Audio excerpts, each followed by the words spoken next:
meditar um pouco sobre a Palavra de Deus. Vamos abrir juntos em Mateus, capítulo 21. Vamos ler os versículos 12 e 13, Mateus 21.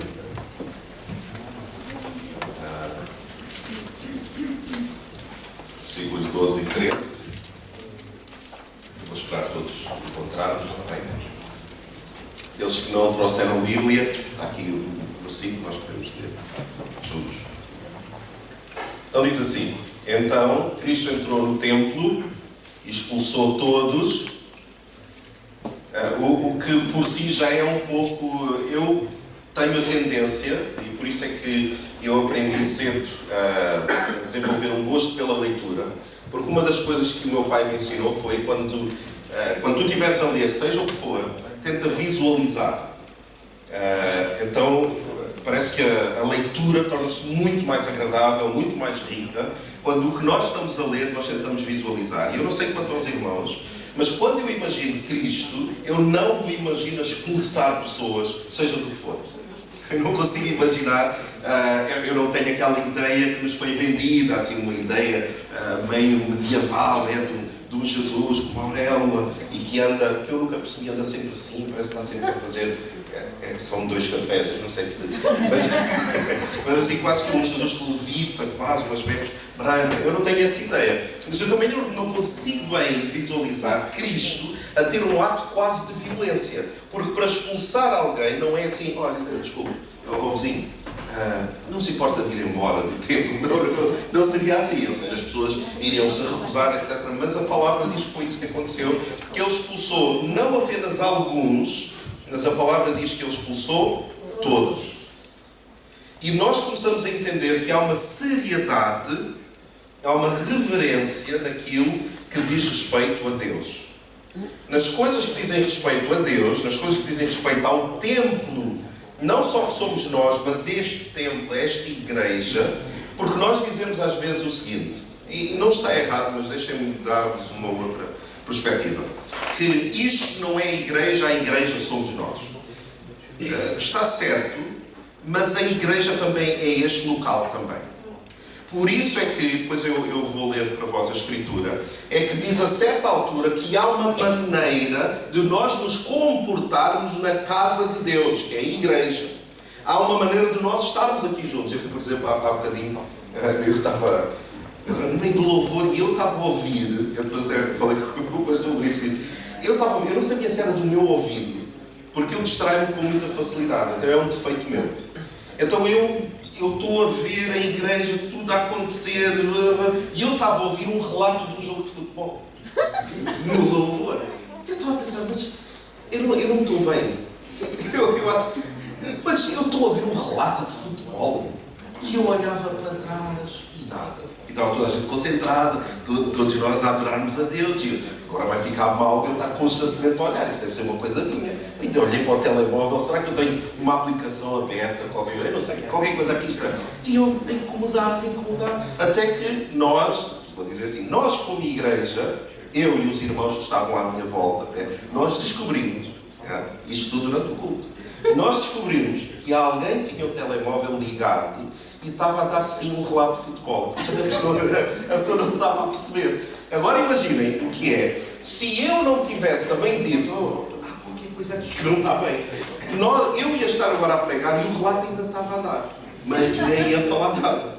Então há alguma coisa que deve nos unir quando nós estamos juntos, que é a reverência por aquilo que nós estamos a fazer aqui. Então quando ele expulsa todos, ele expulsa aqueles que estavam a fazer alguma coisa errada e nós vamos perceber. Então ele expulsou aqueles que vendiam e compravam e derribou as mesas dos cambistas e as cadeiras dos que vendiam pombas. E disse-lhes, e esta é a seriedade que eu gostava de colocar aqui, porque isto toca-nos a nós também. Porque se nós somos o templo e Cristo mora em nós, então há coisas que Ele também quer derribar por terra no nosso coração.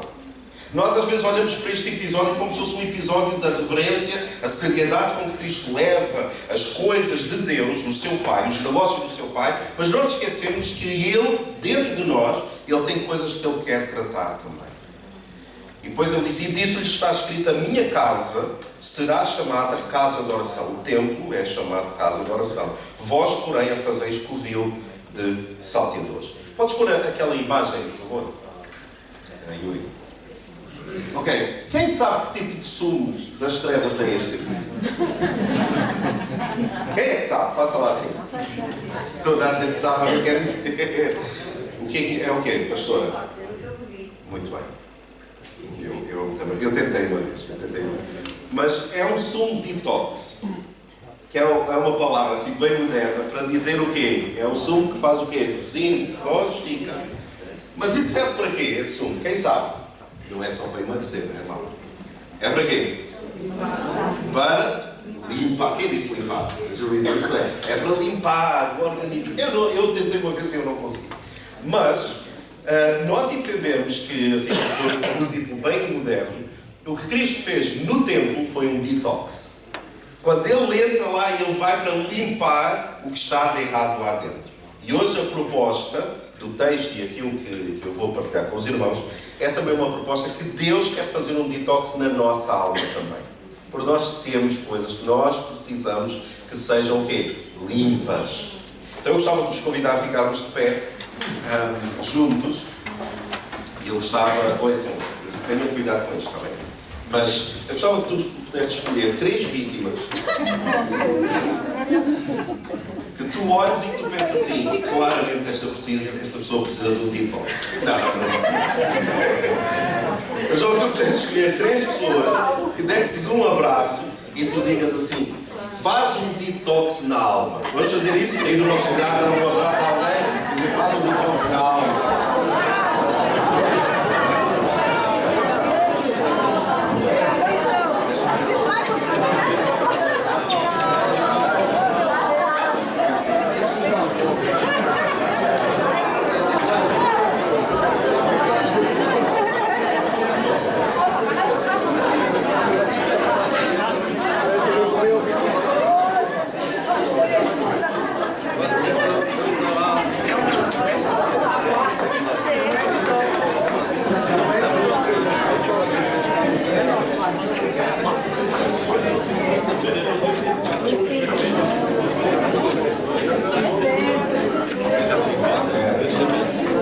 Graças a Deus. Na alma. Esses tipos não se vendem. Nunca sabe.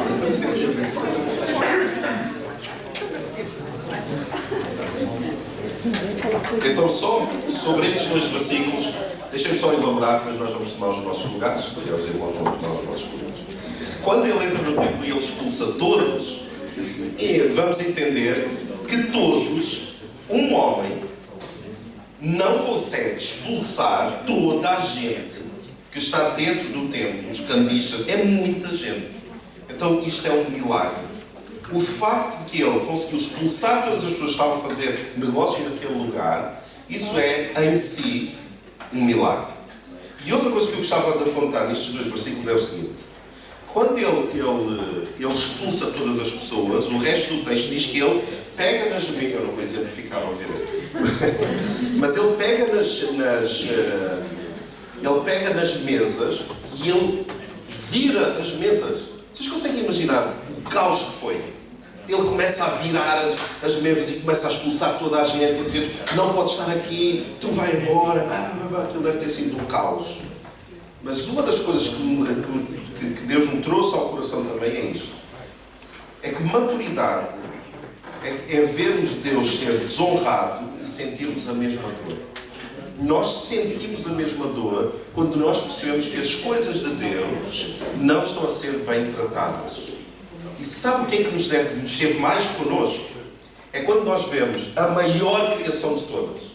A coisa que Deus criou com mais excelência, que criou com as próprias mãos, que é o ser humano. Quando nós vemos outro ser humano ser maltratado, ser injustiçado, por exemplo, como é que é possível que nós, alguns de nós justificamos atos de guerra, as coisas todas que acontecem, o nosso coração devia ficar rasgado perante isso tudo. E não dizer, mas eles, bem, os bandidos, eles merecem. É a criação de Deus. E isso deve rasgar o nosso coração. E nós temos às vezes esta tendência, os irmãos não se aboquem, está bem? Vocês estão um bocado em pé, porque eu vou estar em pé o resto do tempo. Mas para ser solidários e empáticos também. Mas uma das ideias que nós temos sobre o cristianismo é uma ideia muito romântica, que não corresponde à verdade. O cristão é caracterizado por amar o bem, ouçam com atenção, amar o bem e odiar o mal. Não é apenas, não tem nada a ver com isso, não me vou meter, não é isso que a Bíblia diz. A Bíblia diz que nós temos que ser tão intensos em amar, como nós temos que ser tão intensos em odiar. Não sou eu que digo, eu vou ler para os irmãos. Diz assim: o temor do Senhor, se nós queremos entender o que é temer a Deus, o que é o temor a Deus, está definido aqui. O temor do Senhor consiste em quê? Odiar o mal. É quando eu vejo alguém ser injustiçado e eu odeio aquela situação. E eu odeio de tal modo que eu faço o que eu posso fazer para mudar aquela circunstância. Eu, por exemplo, os irmãos acham que eu tenho alguma capacidade para ir mudar a guerra entre a Rússia e a Ucrânia? Não. Eu não tenho essa capacidade. Então o que é que eu faço? Eu oro fervorosamente. Senhor, é a tua criação. Senhor, tu amas aquele povo, tu amas os ucranianos, tu amas os russos. Eu vou fazer a minha parte, porque eu odeio o que está a acontecer. O que está a acontecer em Israel, na Palestina, aquelas confusões todas. Nós temos que orar, mas com força, com violência. Orar intensamente, porque nós somos pessoas intensas. E deixem-me ler o resto destes versículos, porque eu acho muito interessantes, e nós vamos tomar os nossos lugares. De novo, versículo 3. O temor do Senhor consiste em odiar o mal, rejeitar todo o orgulho. Sabe o que é orgulho? É eu dizer assim, não foi bem o que tu fizeste. Pois, mas orgulho. É não assumir os erros nunca. Há sempre uma razão, a culpa é sempre de alguém. Não. O temor ao Senhor é rejeitar o orgulho, a arrogância, o mau comportamento e o falar perverso.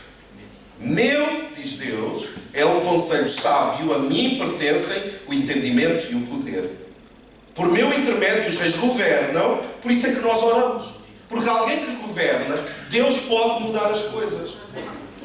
Por meu intermédio os reis governam e as autoridades exercem a justiça. Da mesma forma, mediante o meu poder, governam os nobres, todos os juízes da terra. E eu termino com este versículo que para mim é incrível. Eu amo, diz Deus, eu amo todos os que me amam.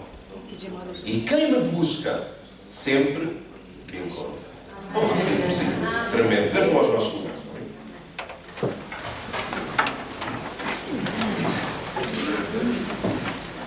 Então nós entendemos que quando Cristo começa a expulsar aquelas pessoas daquele lugar, é que isto fala ao nosso coração também. Existem mentalidades, existem maneiras de pensar a vida que Deus quer entrar neste templo, que sou eu e que és tu, e Ele quer expulsar alguns mindsets, algumas coisas que nós temos na nossa mente. Ele quer fazer isso. Mas transformação sempre cria transtornação.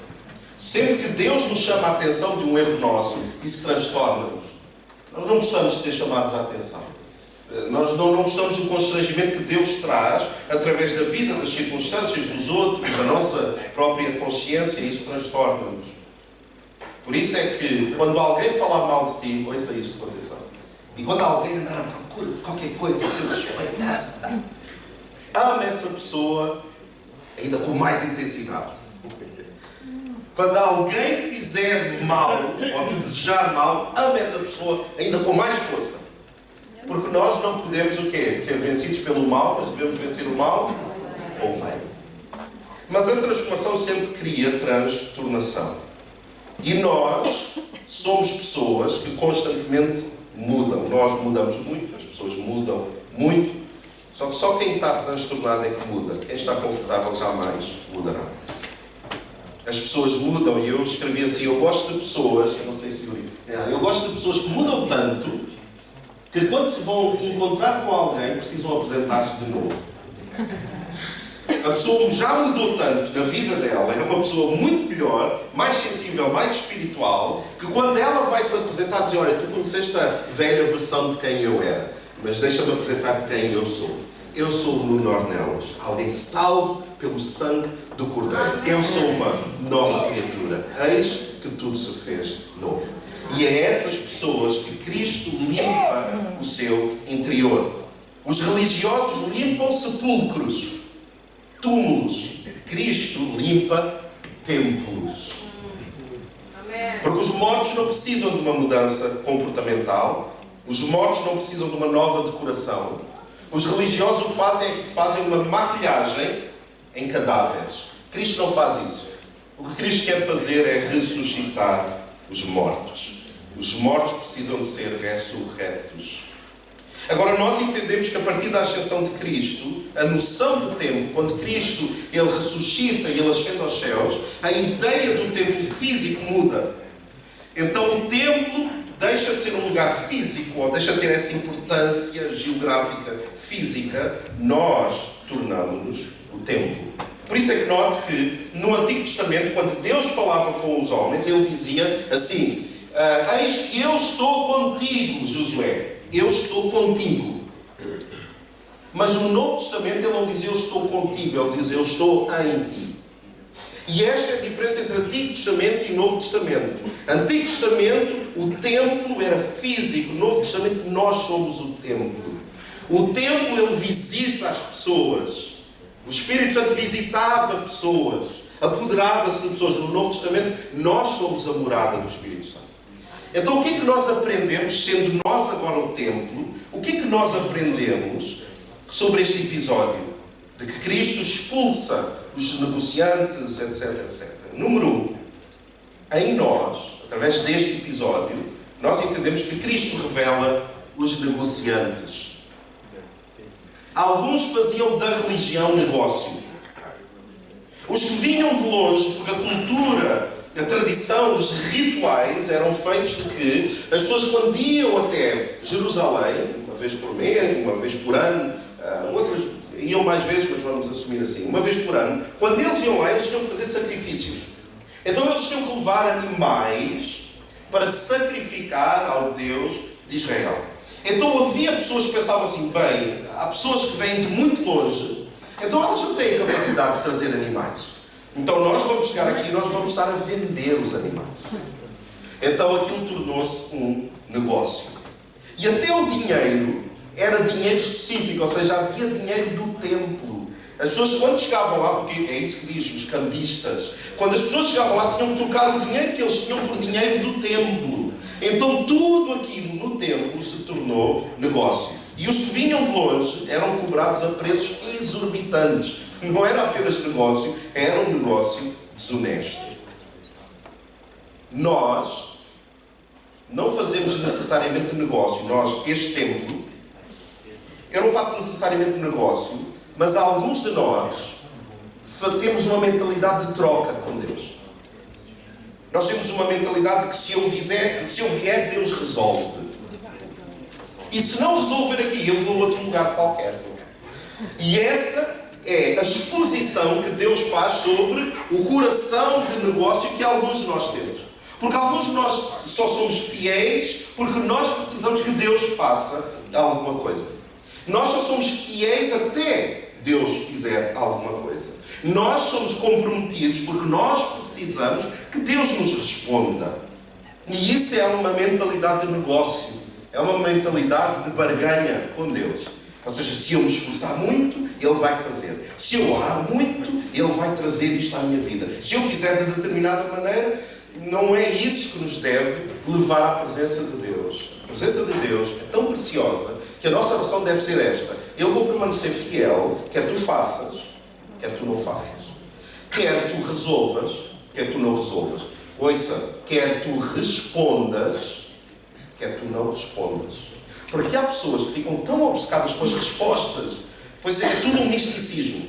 Por isso é que nós precisamos de fazer propósitos. Andamos à procura da voz de Deus, da direção de Deus em todo o sítio. Ficamos tão atarefados. Eu preciso... Ouça, não é muito complicado. Quer ouvir Deus? Imagina, este aqui, eu vou pedir ao pastor Bispo para passar aqui a Bíblia física, que é muito mais bonita do que o iPad. Quer ouvir Deus? Veja só se isto não é incrível. Sim, quer ouvir Deus? é abrir aqui. Não tem mistério. Não é preciso andar à procura. É aqui. Todos os domingos nós ouvimos falar sobre o quê? Sobre isto.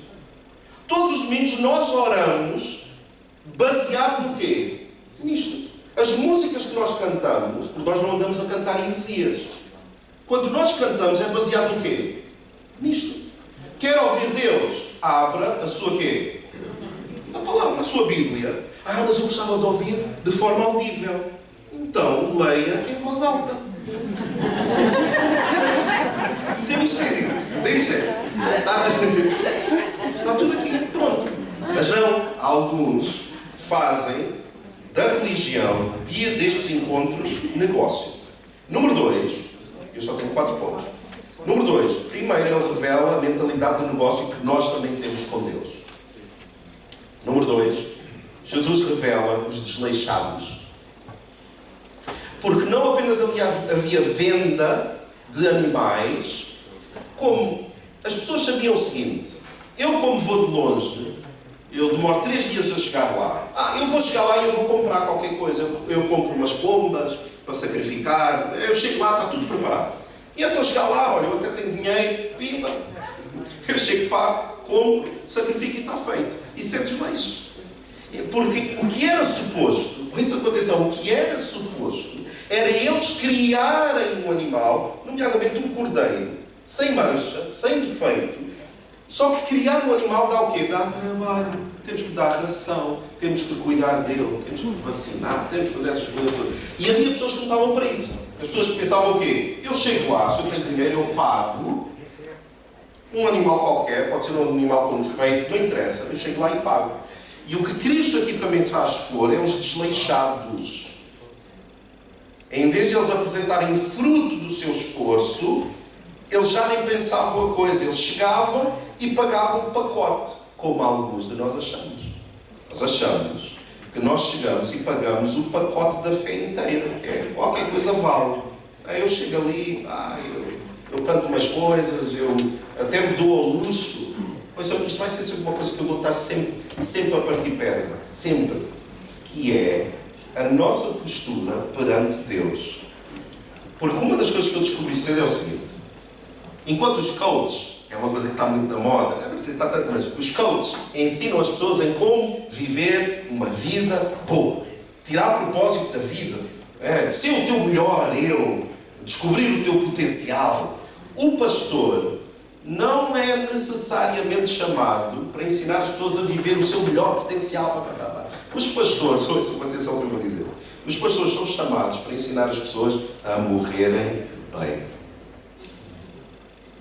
É que no final da vida, a pessoa possa olhar para trás e pensa assim: aquele pastor Nuno às vezes tinha assim umas coisas que ele ensinou a ser reverente perante a presença de Deus. Ele ensinou a importância da palavra. Sempre que eu ouvia o pastor Brices falar, uma das coisas era o seguinte: eu tenho que fazer a minha parte onde quer que eu esteja. O que ele me ensinou não é para a minha vida ser mais colorida, é para que um dia que eu esteja perante as coisas importantes da vida, uma doença terminal, um familiar que morreu, eu estou a entrar numa depressão, eu lembro-me daquilo que ele me ensinou. Então os pastores não estão aqui para facilitar a vida das pessoas, não, estão para explicar o que diz aonde? Aqui. Então os desleixados são aquelas pessoas que chegam ao culto e acham que só o facto de terem vindo já é. Há pessoas que acham que o facto de estarem aqui ao domingo já nós devíamos, não sei, fazer um MBA de 40 euros logo, toda a gente. Então é incrível, tu só estás aqui já é uma vitória. Que pobreza. Quer dizer, Cristo salvou-nos para nós entregarmos a nossa celebração de uma forma desleixada. Nós não estamos nem aí para nada que acontece. Então Cristo dentro de nós quer expulsar essa mentalidade de desleixo. Porque há sempre alguém que faz acontecer. Como eu estava a ouvir um destes dias, que alguém estava a dizer que, um pastor, ele estava a dizer, eu sempre que estava na igreja havia sempre coisas no chão, papéis, sempre lixo no chão.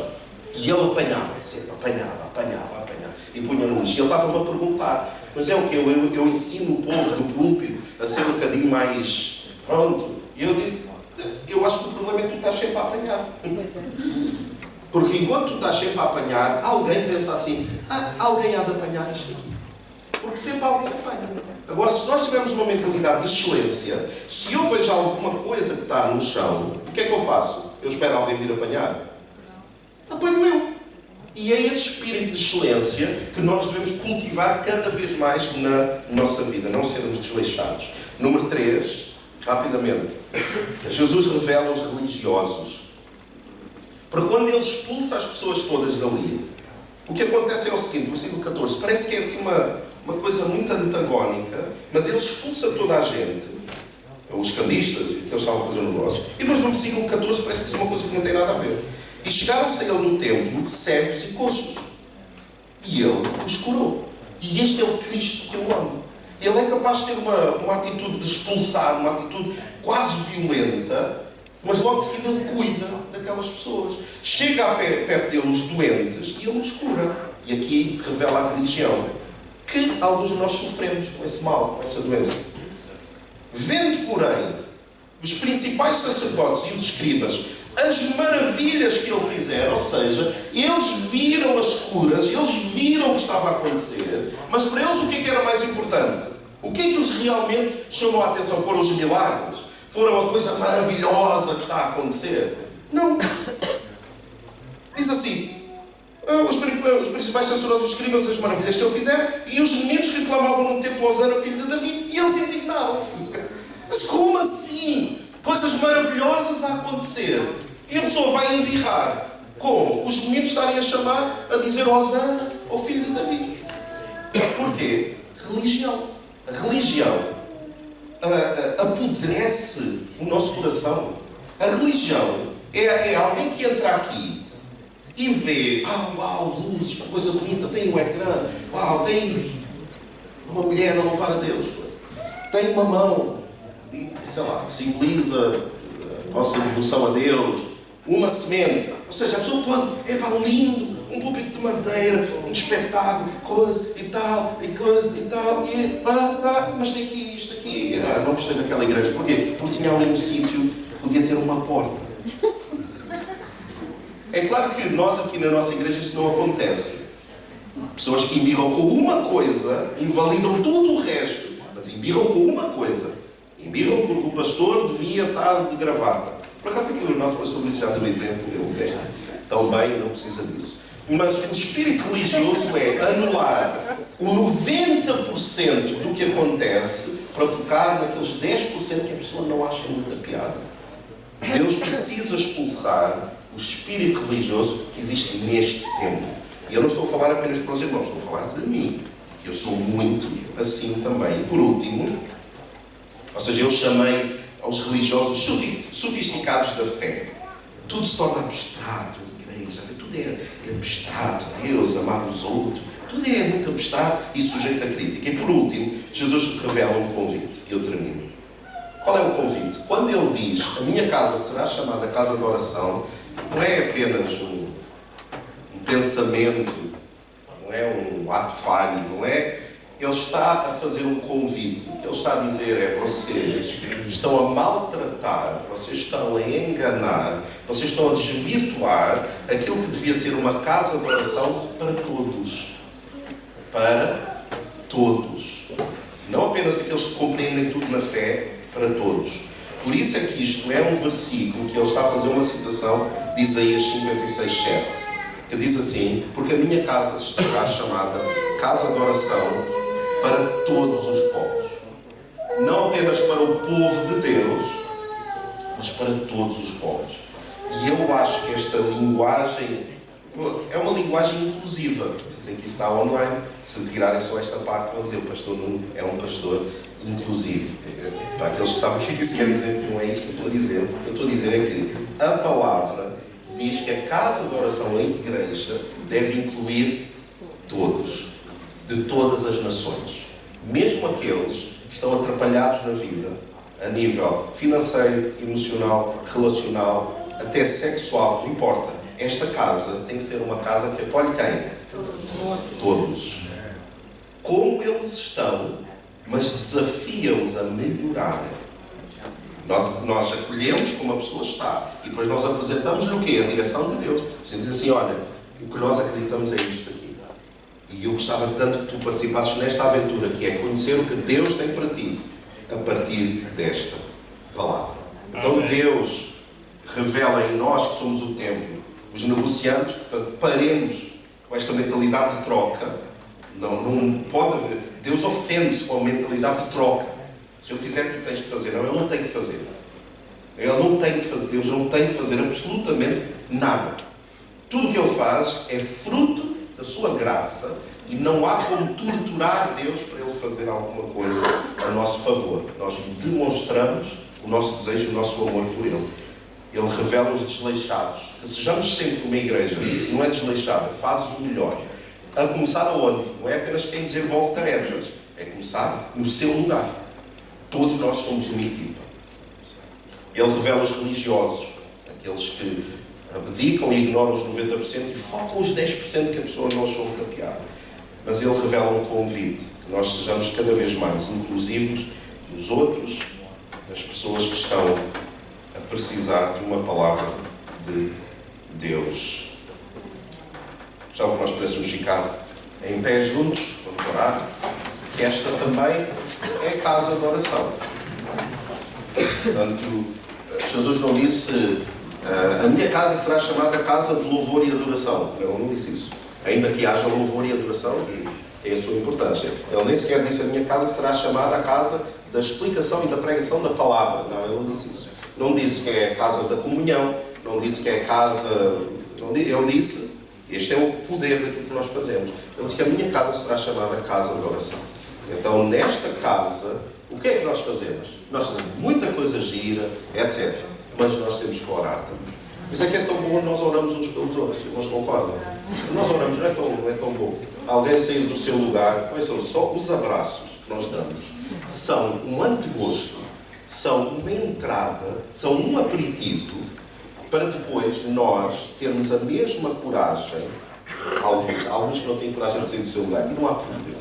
Estamos confortáveis. Mas é um antegosto de quando nós oramos uns pelos outros. Se sabe bem, tu recebes um abraço de alguém que saiu do seu lugar e foi-te dar um abraço, imagina que é alguém sair do seu lugar e ir orar por ti. Isso é que prova de amor profundo. Então que sejamos cada vez mais uma igreja conhecida. Podem falar do louvor. O louvor é incrível. Os pastores, incrível.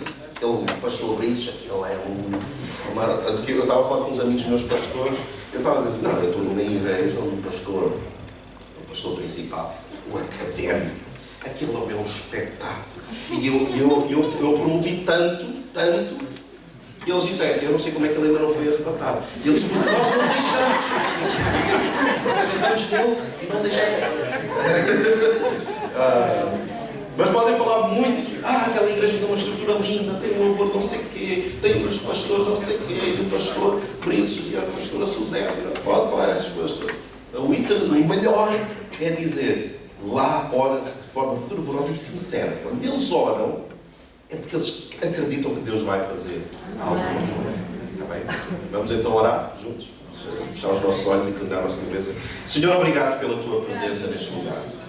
Obrigado porque tu ajudas cada um de nós a rejeitar o orgulho, e todos nós sofremos desse mal. Não há ninguém aqui que não sofra desse mal. Mas obrigado porque tu nos dás ferramentas, e hoje foi mais um dia que tu nos deste ferramentas para rejeitarmos o orgulho. Ajuda-nos a não sermos orgulhosos, a ouvir a tua palavra e a mudar-nos conforme a tua palavra. Ajuda-nos a não termos uma mentalidade de negociantes contigo. A nossa presença aqui é obediência. Quando nós estamos aqui nesta igreja, é um ato de obediência, é um ato que nos dá prazer. Nós amamos as pessoas desta igreja. Não é favor nenhum que te fazemos e não é por estarmos aqui que te podemos cobrar, seja o que for. Tudo o que vem até nós é fruto da tua graça, do teu amor, e tu nos amas. E é nessa confiança que nós, quando chegamos até ti, nós sabemos que tu tens prazer em conceder os desejos do nosso coração. Não é porque nós merecemos, não é porque fazemos tudo certo, não é porque oramos lemos muito, não tem a ver com isso, tem a ver apenas com a tua graça. Então, obrigado pela tua graça, que é escandalosa. Por isso nós te amamos também. Ajuda-nos a não sermos desleixados, a vermos esta igreja, esta casa, como a nossa casa. E a mostrarmos sempre o nosso melhor. Seja no som, na multimédia, quando estamos a adorar a Ti, as pessoas que tocam, as pessoas que oram umas pelas outras, até no abraço. Ajuda-nos a sermos excelentes e intencionais em tudo o que fazemos. E neste ano letivo também, Senhor, que nós nos predispomos também a sermos cada vez mais intencionais. Ajuda-nos. Obrigado pela visão que Tu tens dado também ao casal pastoral desta igreja, Senhor, que tem dirigido esta igreja. Senhor, ajuda-os a ensinarem-nos cada vez mais sobre a Tua palavra, como tem sido até aqui também. Senhor, ajuda-nos a não sermos religiosos. E essa é uma doença que se apega à nossa alma com tanta rapidez e com tanta facilidade. Quando nós ignoramos o bom e focamos no mínimo que não está bem, segundo o nosso parecer. Então ajuda-nos a aceitar o convite, de sermos inclusivos para com o diferente, o mais novo, o mais velho. Senhor, todo aquele que não é como nós, ajuda-nos a acolhermos, mas sempre direcionarmos os outros para a Tua bendita palavra. Nós agradecemos isso no nome que é acima de todo o nome, no nome de Jesus. Amém!